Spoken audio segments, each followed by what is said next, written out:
Hey, it's me, your boy Blue Getsinga, and today I'll be talking about Hazy Flames and Watts in this video. This is one of my newer series called Yu-Gi-Oh! Tier Analysis, where I look over archetypes, look at their strengths, weaknesses, and whatever they need to actually be a decent deck, as well as where they fall on the tier list. First up, we have Hazy Flames, a favorite of mine. As everyone who's ever interacted with me on Dueling Book would know, I really like Hazy Flames, and I like to meme about them a lot. Back when Master Rule 4 started, this deck actually performed really well, but as the game sped up, like most decent decks, this deck started falling behind. And understandably so, because it hasn't received support in almost a decade. Anyways, the pros. Pillar and Glory are very great cards. Glory is recyclability, and Pillar can also help you attach materials onto your boss monster, Hazy Flame Basilisk. As well as they also help you normal summon your Hazy Flame monsters without needing a tribute summon. It's immune to main deck monsters are immune to targeting as well as Basilisk, but you need, a lot of setup just to get that. And number 24 is also a really good rank 6 monster. Battle Fader is also a really great card for tributing and it also banishes itself, so you can also special summon off of using Griffin. Because the Battle Fader would just banish itself after it leaves the field. Problems with this deck, it can break. It lacks a lot of support. It just needs I think this deck just needs a few cards just to be good, like a field spell that allows you to search your main deck monsters as well as attach Xyz materials to this card a lot easier. And I also think it needs new Xyz monsters, let's be real. Like you can't always rely on Basilisk. The thing that this deck also suffers from is lack of versatility, which is the next point. Because if you had other monsters to rely on besides Basilisk, this deck would actually be really great. It could probably be like tier 3 level. It lacks recovery. Besides glory, there isn't really much recovery you can get. The best thing you can come to recovery besides glory is normal summoning a Cerberus in attack mode and hoping your opponent doesn't OTK it and hope that your opponent doesn't remove it from the field without destroying it. So that's not very great at all. And it relies too much on Pillar and Glory. If you don't draw Pillar, you're out of luck. If you don't draw Glory, you have to set it, wait next turn, hope your opponent doesn't OTK you, or get rid of Glory in some way, shape, or form, or hope that you get things like a Cerberus on field, so that way you could potentially float into a pillar, and sometimes you can brick, because you can open multiple pillars and nothing to normal summon off of the pillar. So this deck is very wishy-washy. I remember because again, like I mentioned at the start of Master Rule 4, I was actually winning with this deck quite a bit. I'm not sure how. I just decided to play it just to play it, and it actually did fairly well. Next, we'll be talking about Watts. Where did I put that?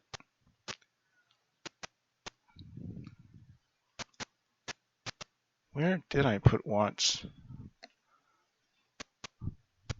Probably past it.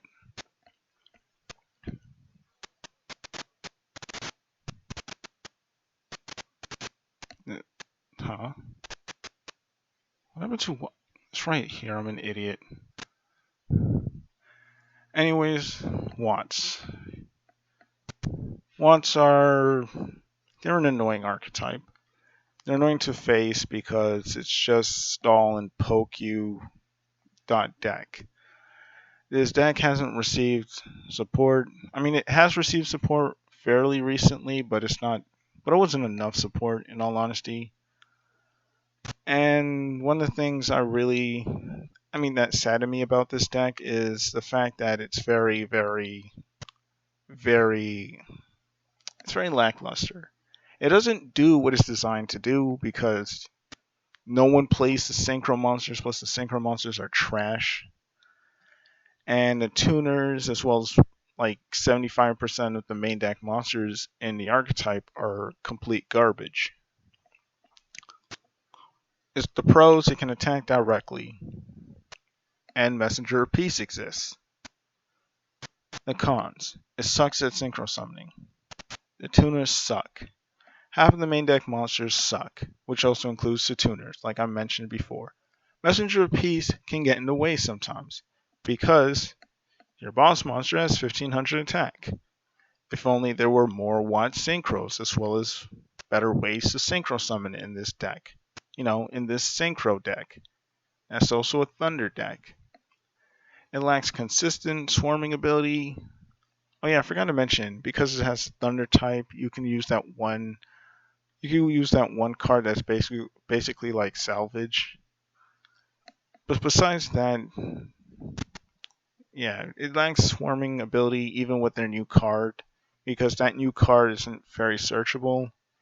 And if you search it, you're not going to have that many wants on the field to make the most use out of it. It lacks decent inherent removal, which leads me to one of my posts that I made months ago.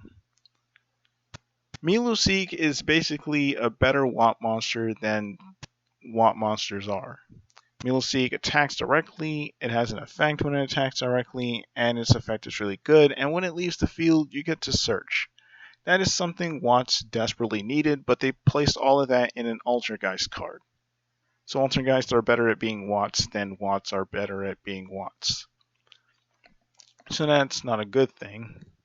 It loses hard to basic removal, because if you remove your spells and traps, you kind of lose, because then that just leaves your monsters just defenseless.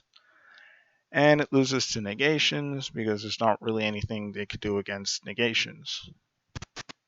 Really, like, this deck is incredibly normal summon reliant. And even when you mix it up with even if you mix this deck up with Hunters, it would still have the same problems. So I would say this deck is tier 4, it's hot garbage. I was debating moving it down to tier 5, just because. And you know what, I'll just throw another deck in here, why not? Let's go over Volcanics. Volcanics are a deck that gets memed to death by Pain. I forgot the numbers in this name, but whatever. Volcanics, they're decent. I think even with power creep, they're still a very fine deck. They have fast monster removal. Like, I remember watching a deck profile way back when they got their trap. They basically have like an infinite amount of Regekis in their deck. 3 Pot of Avarice, so you get to recycle your scatter shots as well as draw a lot of cards. So you have a lot more draw power and recyclability. Mass recycling power, I already mentioned that. Can work with a lot of floodgates, because the only dual videos I did with Volcanics I did really well with, surprisingly enough. Problem, it lacks volcanic support.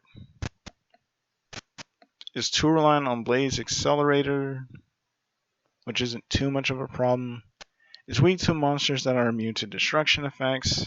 That is a big problem, because this deck's main form of monster removal is just destruction by card effects. As well as they have their in-archetype Kaiju, which is kind of cool. And it struggles to play through more than one negate. There's not really much to say about this archetype. It's a fairly small archetype. I would say it's tier 3, because it's better than Hazy Flames, that's for damn sure. And it's also better than Watts. So I would say it's tier 3 material. It's a decent deck. It's a decent and fun deck you can play at your locals. And that's all I have to say about that. Anyways, like, comment, and subscribe, and tell me what you think about these 3 archetypes in the comments. Anyways, it's me, your boy Blue Getzik.